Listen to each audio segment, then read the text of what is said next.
Édimbourg, dans les années 1820, n'est pas seulement une capitale intellectuelle. C'est un organisme vibrant, déchiré entre son âge des Lumières et les ombres persistantes de la misère humaine.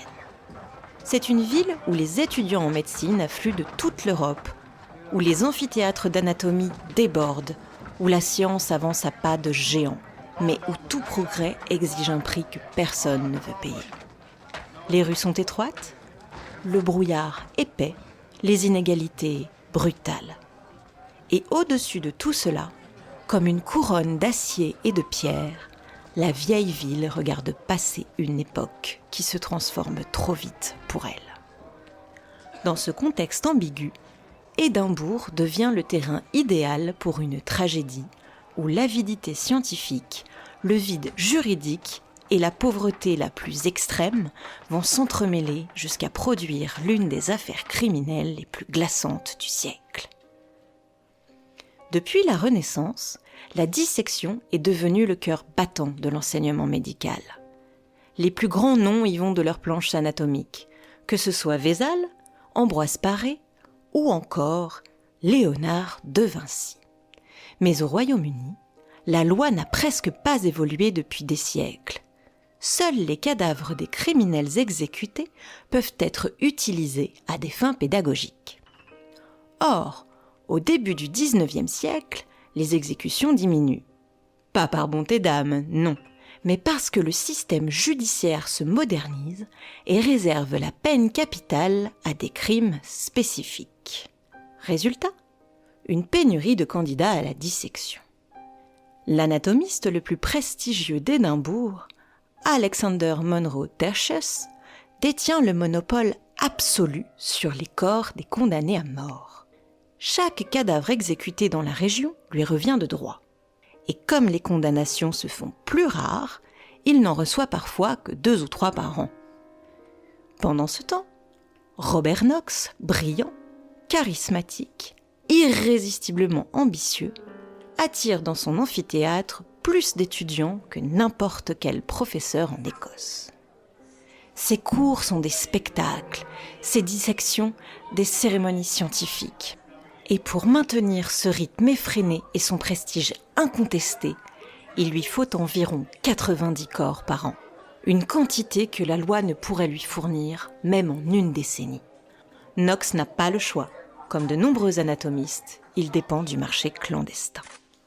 Les body snatchers, ou résurrectionnistes, comblent cette demande. Ils déterrent les morts fraîchement enterrés, opèrent la nuit avec un savoir-faire chirurgical. Ils ne touchent ni aux vêtements, ni aux bijoux, car voler un objet est un crime, mais voler un corps ne l'est pas. Cette brèche légale, aussi absurde que dangereuse, suffit à nourrir une économie parallèle où le mort devient un produit. Robert Knox domine à cette époque la scène scientifique d'Édimbourg. Il a étudié sous les plus grands, publié, enseigné, fondé, avec d'autres, le futur Surgeons' Hall. C'est un peu la superstar de l'anatomie et un enseignant génial.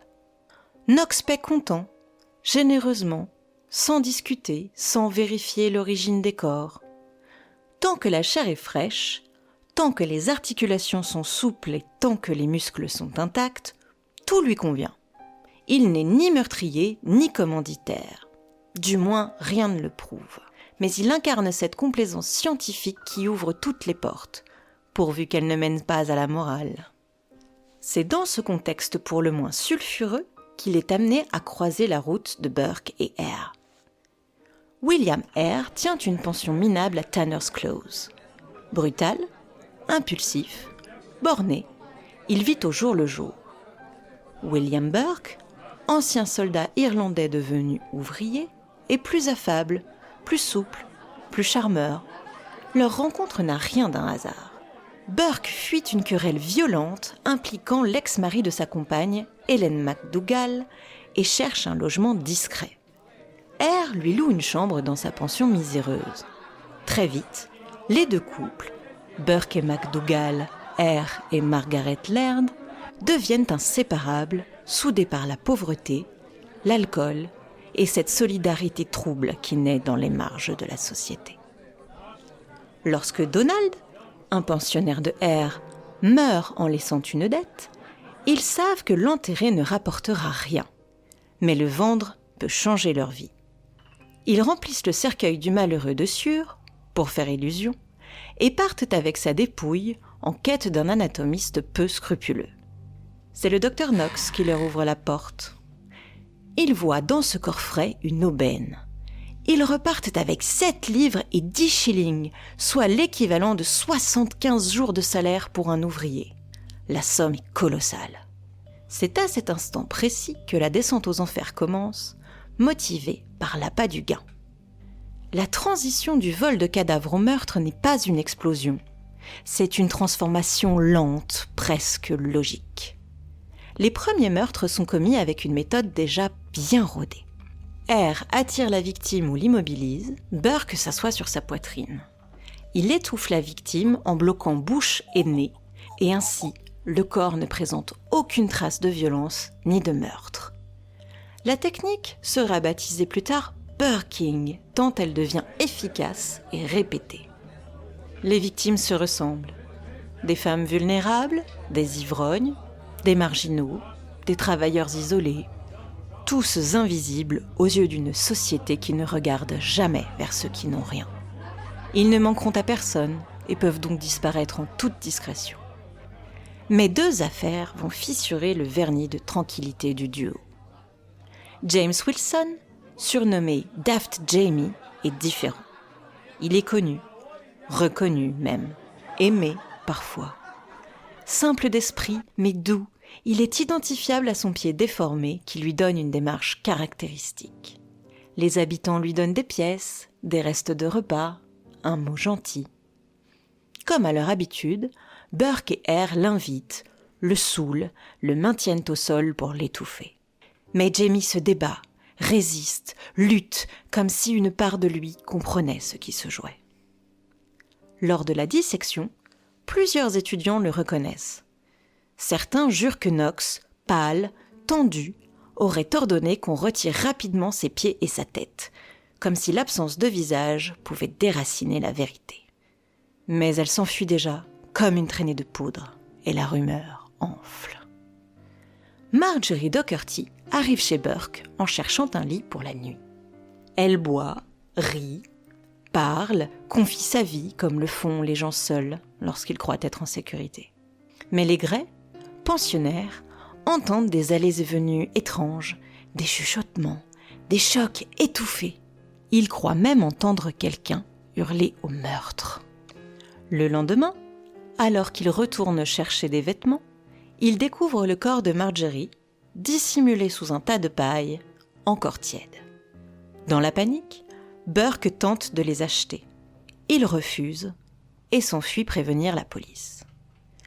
Docherty sera la dernière victime, mais la première à obtenir justice. La police a un plan. Essayer de monter Burke et R l'un contre l'autre, comme dans un jeu cruel, pour voir qui craquera en premier. Et ça marche. R accepte immédiatement l'offre du procureur. L'immunité totale contre un témoignage complet. Il raconte tout dans un calme glaçant. Burke est condamné au gibet. McDougall est acquitté. Knox, lui, est épargné. Et R disparaît. Il devient du jour au lendemain l'homme le plus haï d'Écosse. On l'escorte hors d'Édimbourg, caché sous une couverture pour éviter qu'on ne le lynche. Puis, plus rien. Les rumeurs se multiplient. Battu, aveuglé, mort en Angleterre, rejeté en Irlande, noyé en Amérique. Il aurait pu être ce mendiant anonyme trouvé dans une grange. Mais aucune certitude. R s'est dissous dans l'obscurité.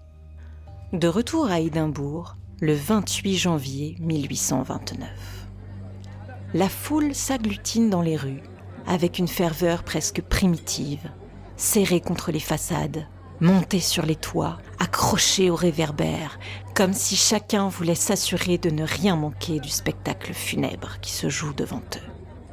Au centre, une potence se découpe dans l'air glacé, et au bout de la corde, William Burke attend la fin qu'il a tant de fois infligée aux autres. L'ambiance est électrique, fébrile, presque joyeuse. Lorsqu'il tombe, un silence fulgurant traverse la foule, suivi d'une rumeur satisfaite, ce mélange étrange de justice, de vengeance et de curiosité morbide, si caractéristique du XIXe siècle. Mais la véritable ironie de cette histoire, c'est que ce moment, que tant de gens vivent comme une conclusion, n'est en réalité que le début du dernier acte. Car le cadavre de Burke n'est pas destiné à la tombe. Il rejoindra dès le lendemain la table de dissection de la faculté de médecine d'Édimbourg, exposée comme une pièce de musée, avant même que la peau n'ait refroidi. Et de fait, il ne rejoindra jamais la terre. Son squelette, soigneusement nettoyé, sera suspendu dans un musée où il se trouve encore aujourd'hui, tandis qu'un petit livre, relié avec sa peau, viendra rappeler au public que la frontière entre science et barbarie a longtemps tenu à peu de choses. Le scandale force le Parlement à voter l'Anatomy Act de 1832, qui vient encadrer la pratique de la dissection tout en autorisant les facultés de médecine à se fournir en dépouille auprès des hôpitaux, asiles, prisons ou dans les workhouses. Le body snatching disparaît. Les pauvres deviennent la réserve anatomique du Royaume-Uni. Ainsi s'achève l'histoire de Burke et Hare, miroir sombre d'une époque où le progrès courait plus vite que la conscience. On se retrouve bientôt pour un nouvel épisode d'Histoire du pire, et d'ici là, restez entiers!